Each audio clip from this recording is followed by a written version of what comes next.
दोस्तों आज हम बात करेंगे बहुत ही strong anti depressant anti anxiety medicine के बारे में। In fact it is one of the strongest and most potent SSRI molecule. इस मेडिसिन का नाम है पैरोक्सेटिन।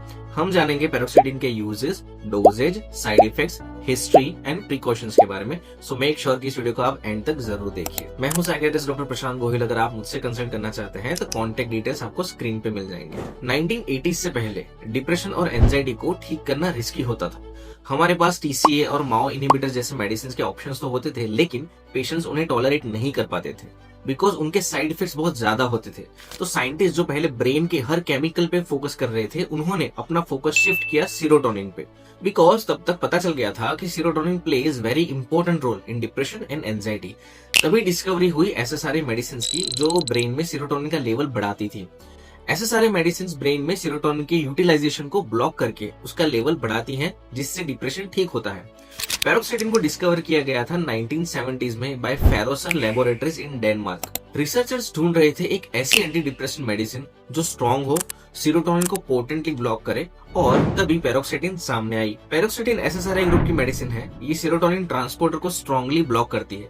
सीरोटोनिन ट्रांसपोर्टर वो होता है जो सीरोटोनिन को एक न्यूरॉन से दूसरे न्यूरॉन तक लेके जाता है। अगर इसको ब्लॉक कर दोगे तो सीरोटोनिन की अवेलेबिलिटी बढ़ जाएगी और डिप्रेशन ठीक हो जाएगा।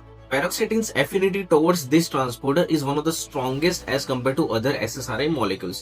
1992 में पैरोक्सेटिन को अप्रूवल मिला for the treatment of clinical depression. लेकिन जब डॉक्टर्स ने ये मेडिसिन प्रिस्क्राइब करनी स्टार्ट करी, तब एक इंटरेस्टिंग सी चीज सामने आई। डॉक्टर्स ने नोटिस किया कि पैरोक्सेटिन डिप्रेशन के साथ साथ एंजाइटी रिलीफ में भी सिग्निफिकेंटली कंट्रीब्यूट कर रही है। पैनिक अटैक्स, एंजाइटी और ओसीडी के पेशेंट फास्ट रिकवर हो रहे हैं पैरोक्सेटिन के साथ में। So soon, paroxetine also received approval for generalized anxiety disorder, panic disorder, social anxiety, obsessive compulsive disorder, post-traumatic stress disorder, and premenstrual dysphoric disorder. पैरोक्सेटिन की 3 खासियत है। फर्स्ट, पैरोक्सेटिन का सेरोटोनिन रीअपटेक इनहिबिशन दूसरी एसएसआरआई के कंपैरिजन में बहुत स्ट्रॉन्ग है। Second, it has sedative properties also. And third, it has anticholinergic properties also. In properties की वजह से पैरोक्सेटिन एंजाइटी को कंट्रोल करने में बहुत हेल्प करती है, और साथ साथ जिनको इंसोम्निया यानी कि नींद की परेशानी है, उनके लिए भी ये काफी बेनिफिशियल है। पैरोक्सेटिन 2 फॉर्मुलेशन में मैन्युफैक्चर होती है, plain paroxetine and control release tablet. Control release tablet का बेनिफिट ये है कि ये स्लोली ड्रग को बॉडी में रिलीज करती है, जिससे इसका इफेक्ट लॉन्ग लास्टिंग रहता है।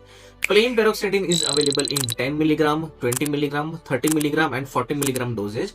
Control release tablet is available in 12.5, 25 and 37.5 milligram of doses. Depression में पैरोक्सेटिन को स्टार्ट करते हैं इनिशियल 20 मिलीग्राम पर डे के डोज में। फिर कुछ वीक तक वेट करके फिर से असेसमेंट होता है कि कितना फायदा हुआ, और उसके बेसिस पे डिसाइड करते हैं कि डोज बढ़ाने की जरूरत है या नहीं। अगर जरूरत है तो 10 मिलीग्राम पर वीक के हिसाब से डोज को बढ़ाया जाता है till 50 milligram. More than 50 milligram per day is not recommended for plain tablet. For control release maximum dosage in depression is 62.5 milligram per day. Panic disorder में पैरोक्सेटिन को स्टार्ट करते हैं इनिशियल 10 मिलीग्राम पर डे के dose से। अगर बढ़ाने की जरूरत पड़े तो 10 मिलीग्राम पर वीक के हिसाब से मैक्सिमम 60 मिलीग्राम पर डे तक पैरोक्सेटिन को ले जा सकते हैं। For control release tablet maximum dosages in panic disorder is 75 milligram per day. वैसे ही सोशल एंजाइटी और दूसरे एंजाइटी डिसऑर्डर में 20 to 60 मिलीग्राम पर डे इसका डोज रेंज है। In case of premenstrual dysphoric disorder, initial dose is 12.5 milligram in CR tablet.